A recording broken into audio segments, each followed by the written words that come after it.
Viewers, you're watching Republic TV, India's #1 news channel. I'm Shivangi Shakla, and on India's #1 news channel right now, we have the #1 exclusive, which will set the agenda for the day. More details on the accused arrested in Coimbatore car blast case have come in.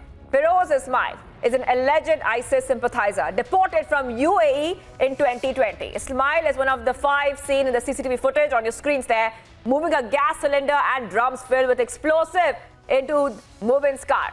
And Shravan Sen is joining me for more. Shravan, we are getting multiple details come in, and of course we had also speculated and said that they were all evidences also pointing towards a larger terror plot in this Coimbatore car blast case. What are we learning about this big exclusive on Republic TV? Well, in fact, Shivak, the details that we are picking up right now is with regards to an existing ISIS module which came under the scanner of the National Investigation Agency. It turns out that one of the accused arrested in this particular case, 27-year-old Firoz Ismail, is an alleged ISIS sympathizer who was deported from UAE back in 2020. In fact, we're now being told that he was questioned by the National Investigation Agency. What we do not know at this point in time is that whether at all a case was registered against Firoz Ismail and whether he was let off by the NIA based on certain inputs that they had received. That is not very clear at this point in time. How exactly is Firoz Ismail connected to the Coimbatore blast? We have been told that Ismail is one of the 5 seen in the CCTV footage, moving the gas cylinders and the drums that were filled with explosives into Mubin's car. Remember, Mubin too was under the scanner of the National Investigation Agency. He was examined back in 2019, and the fact that this was also connected to the Sri Lanka Easter bombings. In fact, they were radicalized is what the National Investigation Agency sources say. Apart from that, the second input that we are getting is with regards to the person who arranged the Maruti 800 car for Mubin, who goes by the name of Thalka. And it turns out that he is the son of Nawab Khan. Nawab Khan happens to be a member of the band organization Al-Umma. So we're talking about 2 more connections that is basically emerging. One of the person who has arranged the car for Mubin, Thalka, who is the son of Nawab Khan, a member of the band organization Al-Umma. In fact, Nawab Khan is also an accused in the Coimbatore serial bomb blast case. The third aspect as far as this investigation goes, we are now being told that the examination of Mubin's digital gadgets has essentially revealed that he basically searched on the internet how to make bombs. And that is the reason why there is growing suspicion that in fact Mubin was trying to move those gas cylinders and drums that were filled with explosives because he wanted to carry out an attack. Now, whether that attack was in the temple was supposed to be carried out at the temple premises is something that is being probed right now. But given the fact that the area in which the movement has taken place, there is the presence of a temple. The other aspect is that Mubin was basically part of a module that was operating. Police essentially suspects that Mubin and 5 other arrested accused were sympathizers of ISIS, and they all together operated as a module. In fact, their entire electronic devices have been sent for forensic analysis to unearth whether any other individuals are also involved. Apart from that, Shivaji, we are also picking up that the National Investigation Agency had come across a Facebook page that went by the name of Khilafa, and there were others who were part of this. A total of 8 people have already been questioned. In fact, some of them are still being questioned by the local police. Apart from that, the National Investigation Team, which is camping in Coimbatore for the last 2 to 3 days, they are waiting for official orders to come in from the Ministry of Home Affairs so that they can take over this entire case. So in all likelihood, in the next 24 to 48 hours, they are given to understand that this case would now be transferred to the National Investigation Agency because there is a clear terror link that is basically emerging, something that the local police have also not denied. Shravan, now we'll go back tomorrow. Let's go back, in fact, yesterday. Let's go back to yesterday when we first broke this story on Republic TV. K. Annamalai addressed a press conference yesterday, Shravan, and urged the state authorities and police to call the incident a terror attack and not simply a cylinder blast, Shravan. Because there were links there to a larger terror plot. We're also talking about a Sri Lanka link there as well. Shravan, if you could explain to our viewers about the comments which were made by K. Annamalai. He also said that the incident is a failure of the ruling DMK government. Well, there is absolutely no doubt about one fact, that there was an attempt that was made by the political class in Tamil Nadu to try and suppress the information, because till the time the DGP went to the spot, it was almost made to look like that this was a case of cylinder blast. It was only after BJP Tamil Nadu chief who raked up this entire issue by saying that there is a clear terror link. It is he who first indicated that there is an ISIS link. Within a few hours after Tamil Nadu BJP chief had put out that tweet, information started flowing out that Mubin, whose body was completely charred and it was beyond recognition, was an ISIS sympathizer. In fact, he was examined by the National Investigation Agency back in 2019.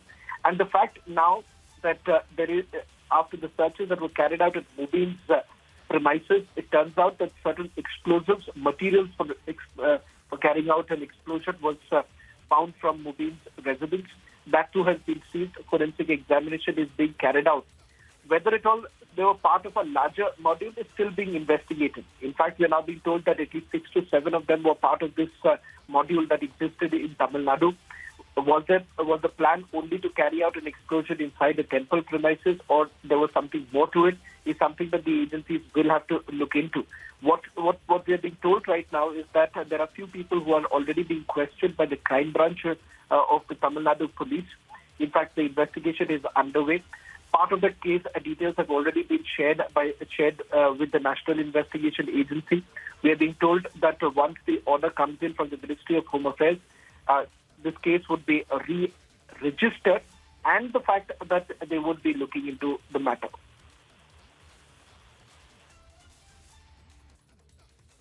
All right, let's go to Shravan Sen, our senior editor, is joining us live. Shravan, Tamil Nadu Police has invoked sections of the stringent anti-terror law, Unlawful Activities Prevention Act, UAPA, as well against the 5 accused. And Shravan, if you could explain to our viewers that examination of Mubin's digital gadgets, the accused arrested and also the one that had, in fact, was a deceased after that Coimbatore car blast case, they found that he was searching for ways to make bombs on the internet. Shravan. Well, in fact, that's the latest details we are picking up right now, Shivagi, with regards to the analysis, the forensic examination that has been done of the digital devices of Mubin and others who have been arrested in this particular case. But the big takeaway being essentially that his digital devices essentially indicate that over the last few days, we do not have the exact time frame or the time period when these searches were carried out by Mubin. In fact, Mubin was looking at the internet to how to exactly make bombs, the formation of the bombs. And in fact, he had already got certain materials, explosive devices that were also brought in. In fact, these materials were seized by the Tamil Nadu police, is what we are being told. So it becomes amply clear that this was being planned for quite some time, that this module was active. This module, which also includes another man called Firoz Ismail. Firoz Ismail is 27-year-old, and that Firoz Ismail was part of this entire module. So this module that I'm talking about is an active module. And secondly, this module was not only operating in the state of Tamil Nadu. There is a suspicion that this could have also spread its wings in other states like Kerala for that matter, and Karnataka. So they're also looking at whether at all there were larger number of people who were part of it, because there was also a Facebook page which goes by the name of Khilafa, which was being operated by some of these members of this ISIS module. In fact, part of the radicalization program, whether they had certain handlers operating outside India, that is not very clear at this point in time. It's going to take a little bit more time before some clarity comes in as to whether at all they had handlers outside India who were actually guiding them whether at all they were sending certain material, literature, so that this entire plan or this entire operation could have been carried out. What becomes very clear is, one, he was searching how to make bombs on the internet. Second, there are certain materials that have been recovered from his residence, which makes it amply clear that yes, they were planning to carry out an attack.